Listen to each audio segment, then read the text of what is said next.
Hey guys, so I'm back. I know it's a week late. I know I told you I was going to put out a video last Monday, but I've been sick for... What are you doing? But I've been sick for the last week, so here's the answering your all's comments, or at least most of the ones that I've gotten since the last time I did one of these videos. So yeah, here we go. And I'll probably also today record a differences between over the road and dedicated, what I've noticed the differences are so far, being over the road and home daily on the dedicated route. But yeah, so here we go. So let's see, I don't think I've answered this one yet. Dennis Ramage, are there tax benefits to leasing, like are lease payments and equipment, fuel, etc. tax deductible? All of that lease payment, equipment, fuel, everything is pulled out before they calculate your taxes before. So they'll take your weekly paycheck, pull all that stuff out, and then they calculate the tax off of whatever is left after that. So I guess I'm not a big tax expert by any means. My brother is. He does international tax. I'm not, but you're not paying taxes on any of that stuff, so what the IRS gets in a report is what you've made after all of those expenses, which I believe is one of the benefits of running the LLC, is those are all business expenses and the LLC is not taxable. You individually as the employee of the LLC are who actually gets taxed. So I'm not quite sure, but that would be my best answer to that one. Craig James, glad to hear about the opportunity at Snyder. Quick question, I'm considering Snyder as well, either dedicated or intermodal. I see both of those quite frequently. What does your schedule typically look like as far as hours on, off, running dedicated? Just searching for as much info from Snyder drivers to make an informed decision. Good luck. Thank you. So I work Wednesday through Sunday. And I report in at around noon, and typically if I get a full day, which is for me a full day is anywhere between 400 to 500 miles, I will typically get off at about midnight, maybe 1 o'clock in the morning, so it's a 12-13 hour day. Really? Okay.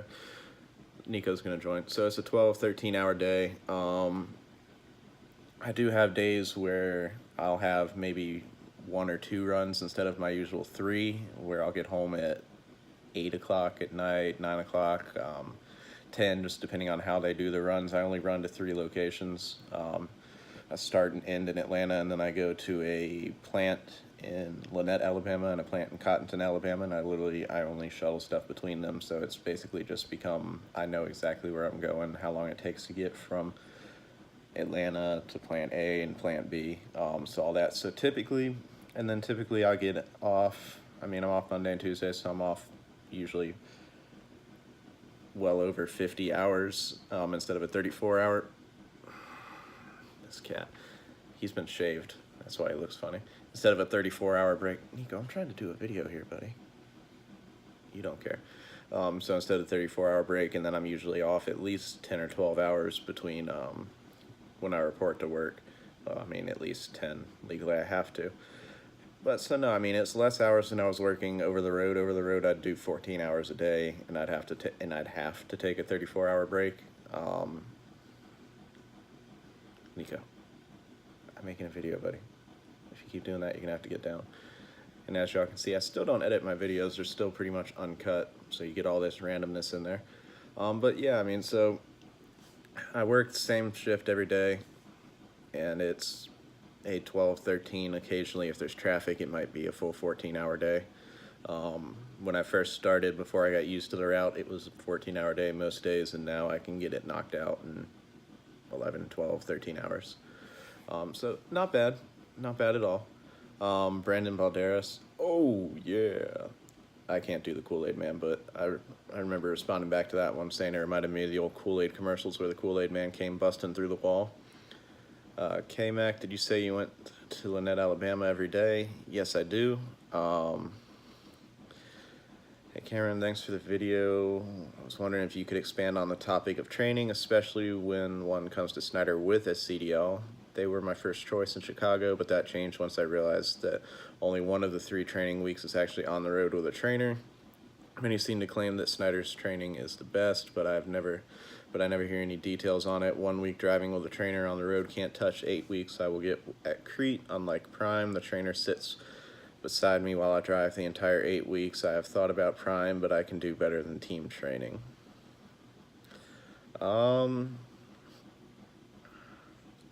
don't know too much about the Snyder training because I came in as an experienced driver with a year of driving under my belt, so I literally went to a 4-day class to get to learn Snyder's way of doing things. Snyder is much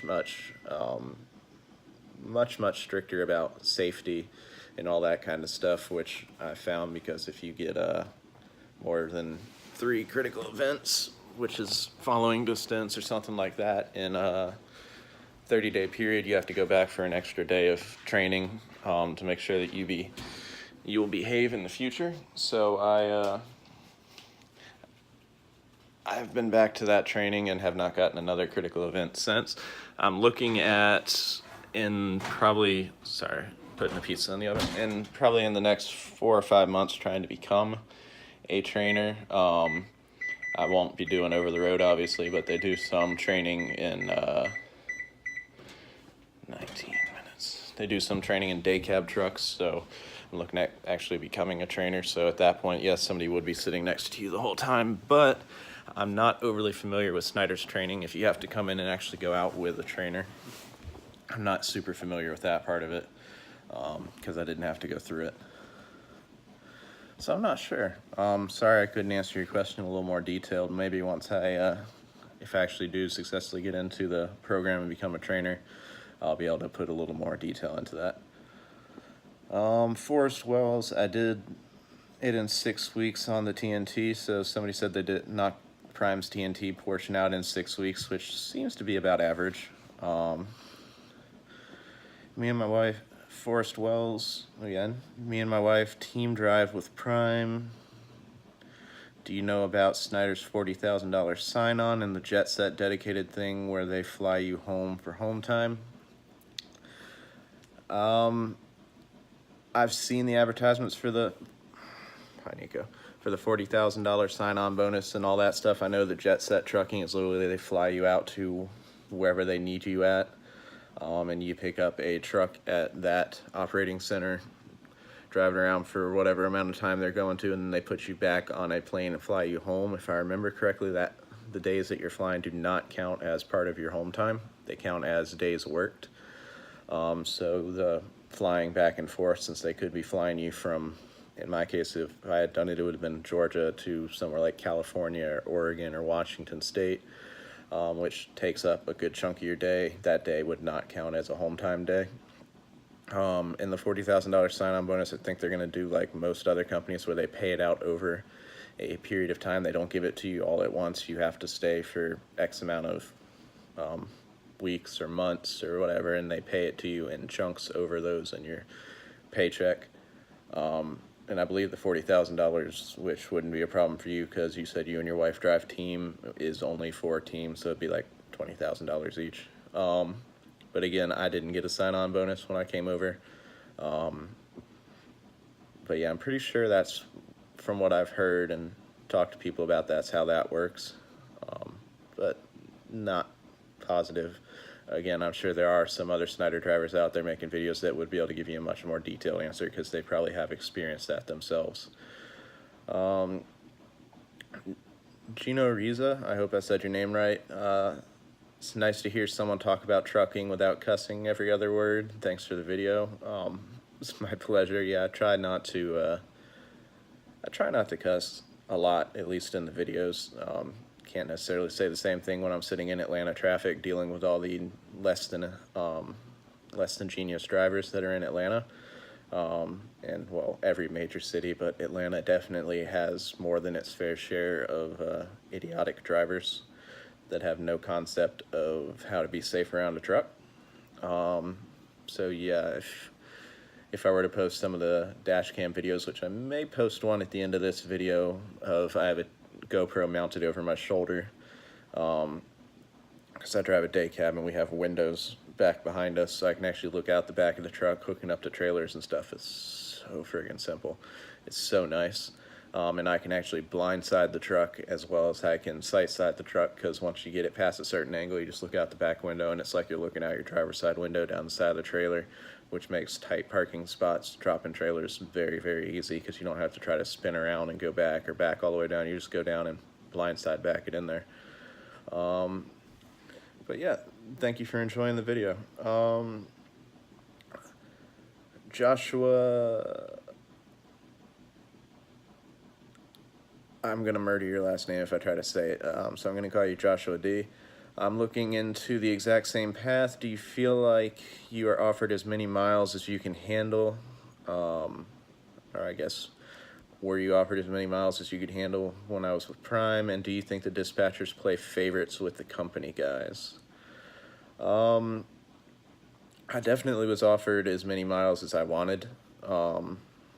I could have taken more miles, but there were days where if I was sick or something, just not feeling quite right, I would take the day and just say, I'm going to drop this load, go find a truck stop, and I'll get another load tomorrow, which was a benefit of being a lease driver. I was able to do that. Company, they might say, yeah, no, you need to go pick out this load and I'll just give you an extra day to get it there, but you still need to go pick this up and then you can go find a place to park. But do I think they play favorites with the company guys? That I'm not quite sure about, because the company drivers and the lease drivers have different dispatchers. The dispatchers for the lease drivers do not handle company, and vice versa. So do they play favorites within the drivers on their boards? I'm sure that the drivers who are willing to do the crazier runs and who are more reliable, get things there on time, have less incidents, are nicer to them, probably get the preferential loads. If they have a really high paying one come up and there's two guys in the same area,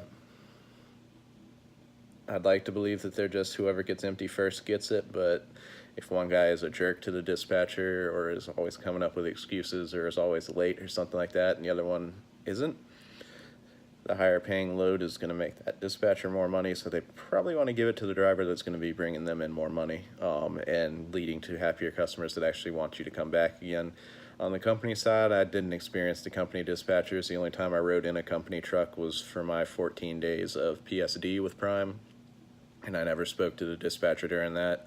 I just drove the truck, and my trainer handled dealing with dispatch and all that kind of stuff. I just went wherever the GPS and my trainer told me to go.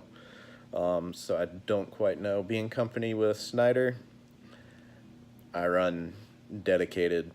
I run the same routes every day. They just give me 3 loads. It's either Atlanta to Lynette to Atlanta to Lynette, or Atlanta to Lynette to Cottonton to Lynette to Cottonton to Lynette to Atlanta, or Atlanta to Lynette to Atlanta to Lynette to Cottonton to Lynette to Atlanta, something like that. So there's not really, and most of us are salary on my account anyways, so we just make a flat rate per day now.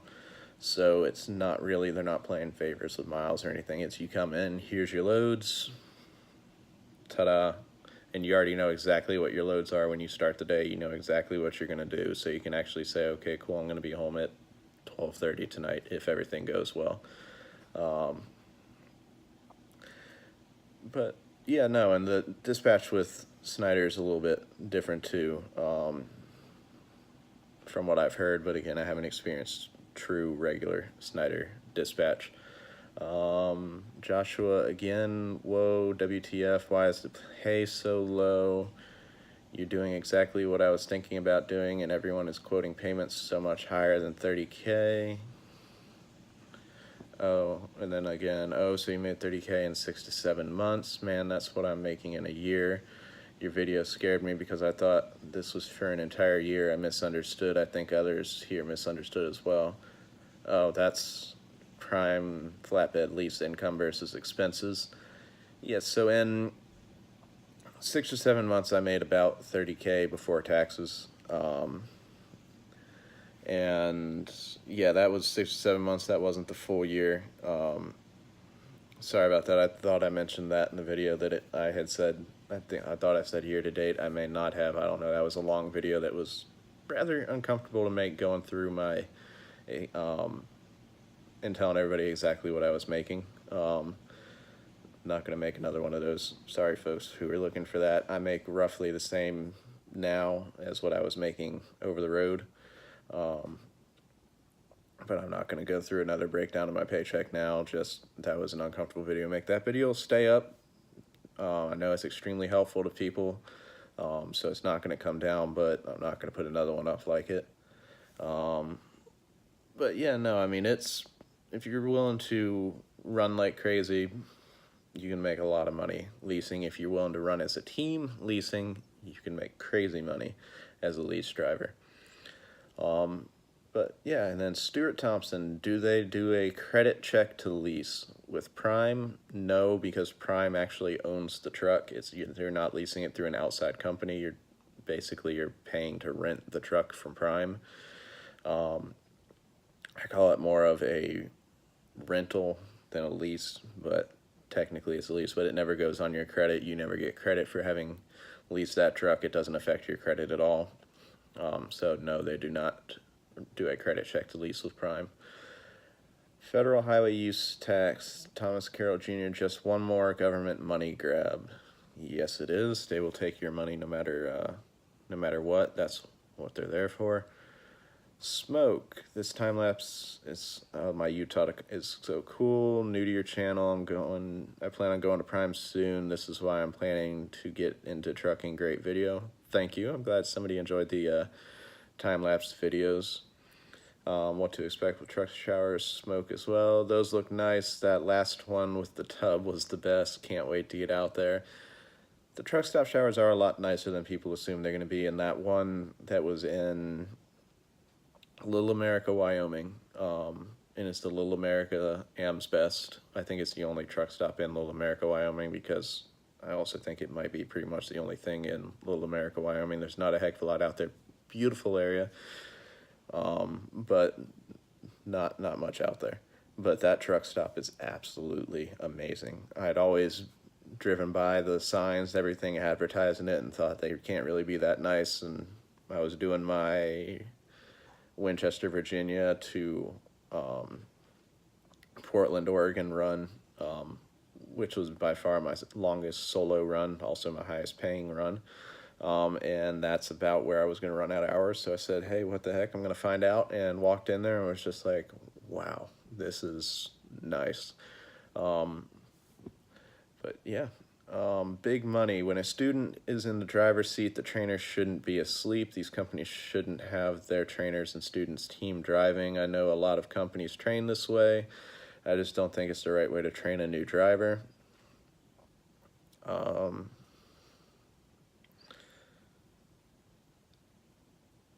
I have, unfortunately, my trainer did experience the downside of doing that. I mean, during PSD phase, before you're a licensed driver, when you're just on your permit, the trainer is next to you the whole time, and depending on your level of skill and how much confidence the trainer has in you, when you get to the TNT phase, the trainer will either stay up there with you until they feel fully confident that you are safe enough that they can risk going to sleep, or they will, in my case, my trainer sat up there with me for about 2 hours, said, yeah, you know what you're doing, you're pretty good at this, I'm going to go back and play some video games and go to sleep, because he had a very nice video game set up back there.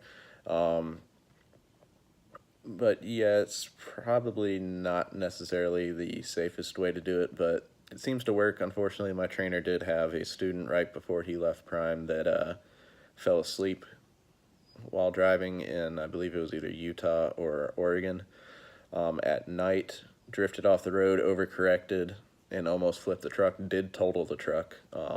I was sitting in Prime's Salt Lake terminal looking at this very badly messed up truck, and finally looked at it and noticed that it had Green Bay Star Wars stickers on the window, which my trainer's truck had, and that's the only time I'd ever seen them, and I went, oh dear God. And luckily about 2 days later I managed to get them on the phone, and both of them are okay. The student was let go. He apparently had a few incidents, and then that one was finally the one that they said, yeah, no, we don't want you driving for us. But yeah, that's one of the reasons I will never train as an over-the-road driver. And I probably will not go team. I don't really want to go back over the road. I like being home and getting to have a little bit of a life, but I couldn't sleep with a student driving, or pretty much anybody driving. I did the sleep and team driving thing, and I'm done with it. So yeah, it's unnerving. It's hard trusting somebody to drive a vehicle down the road while you're asleep in the back of it, especially one weighing up to 80,000 pounds, and especially when I was doing flatbed. But yeah, Gamers for War. My husband starts training with Prime on the 12th of November, which is today. So congratulations. I hope you have a good time at Prime. It's a great company. They treated me well. He is going flatbed. Thank you for your videos. He watches all of them. So Gamers for War's husband, if you haven't put a comment on here as well that I've answered, have fun at Prime, stay safe out there, and thank you for watching my videos. And Gamers for War, thank you for watching my videos as well. And I hope your husband has a great time. Cool Hand Luke, how is it working for Snyder? I start with them November 26th with their CDL program. I love working for Snyder. They've taken great care of me. They work with me when I need time off, on the dedicated side, being home every day. If I take a sick day or something like that, I just make it up on one of my regular days off, where I can make sure I can still get a 34-hour reset in there, since I do burn most of my 70. But they're always happy to work with me. They treat me great. The pay is great. I have not had any issues with them yet, and they are very, very focused on safety. That is for sure. Prime was very focused on safety. Snyder has taken it up about 3 or 4 levels, which is a good thing. It can be a little frustrating at times, but in the end, it's a very good thing. It is a dangerous job to do, for you and everybody around you while you're on the road. So having a company that is so focused on safety is definitely a good thing. But yeah, hey, Kevin's back. Hey Karen, Kevin here, starting my 4th week solo with Prime Lease. Things are going really good so far, a little grueling, but I'm getting settled in. Money has been good, all caps. Hope things are good in your world. Hope to meet up in Lynette or West Point one of these days and catch some lunch. Be safe, take care. Hey Kevin, so yeah, I'm glad everything's going good out there. Money's good, everything's going good in my world, aside from being sick for this last week and missing a few days at work. And yeah, hopefully we can meet up in Lynette or West Point. I usually don't, actually, my 30-minute break is usually spent at one of the shippers, either in Lynette or Cottonton, where it's literally pull in, hook up to the trailers, sit there for 30 minutes, and then take off right away again. I very rarely, the only time I'm in a truck stop is at the very end of the night as I'm refueling on my way back up to Atlanta. To go drop the truck off. That way whoever picks it up after me, because the trucks run basically 24/7 on my account, you drop it off, somebody else usually jumps in and takes off. But yeah, if I ever do, hopefully we can meet up and have some lunch. It was nice sitting down and chatting with you next time, so I'm sure it'll be good to do it again. Are U.S. passports mandatory for the training program? And can I still attend with my employment authorization card? Oscar Leal. I'm not sure. That one you would have to ask your recruiter. Call up Prime. One of the recruiters will be glad to answer that question for you. I don't want to say yes, no, maybe, because I don't know, and I don't want to give you the wrong information, especially in regards to that, because that's definitely a major thing. I think they're probably going to want you to have a passport, but I never went international with Prime. My passport just sat in the overhead thing in the truck the whole time. So it never got used. I went very close to the Canadian border and the Mexican border a few times, but never actually crossed it. I don't know if the divisions other than flatbed, if tanker or reefer crosses the border. Not sure about that. I know Snyder definitely crosses the border a lot into Canada. so I think they're probably going to require a U.S. passport, but I'm not sure about Prime. Again, ask one of the recruiters; they'll be glad to tell you that. And then a question from Justin Bailey 21 hours ago: How much do Prime company drivers generally make? I'd say Prime company driver probably makes somewhere in 40 to 60. So probably an average about 50 a year would be my best guess. Again, I never went through company pay with Prime, so I'm not positive on that one, but that would be my best guess just based on the miles I know they run and what they make per mile. They're probably making somewhere in the 40 to 60 range would be my best guess. But yeah, so my pizza's ready. That's all the questions I think that I've gotten since the last time I made one of these videos, but keep the questions coming. Those of y'all who are already out there on the road, stay safe. I hope y'all have a happy holiday season. Make it home for Thanksgiving or Christmas, or if you're lucky, both, or whichever holidays you do celebrate. But yeah, stay safe out there, and until next time, y'all have fun.